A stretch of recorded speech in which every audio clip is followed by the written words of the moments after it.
നെല്ല് കൃഷി ചെയ്തേക്കണം ഇവിടെ. ഉമ്മയാണ് പണിതേക്കണം കേട്ടോ. അപ്പോൾ അത് കൊയ്തെടുക്കാൻ പോവാണ്. കൊയ്ത്തുത്സവം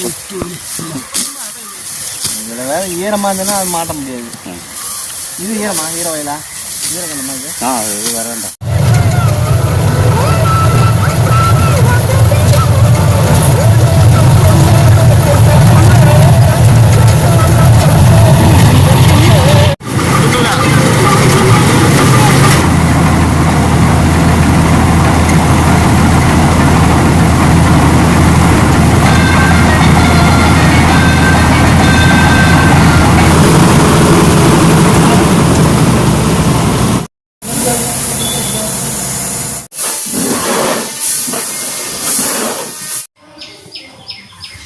അപ്പോൾ നമ്മുടെ കൊയ്ത്തൊക്കെ കഴിഞ്ഞു. നമുക്ക് ഇത്തിരി നെല്ലാണ് നമുക്ക് കിട്ടിയിരിക്കുന്നത്.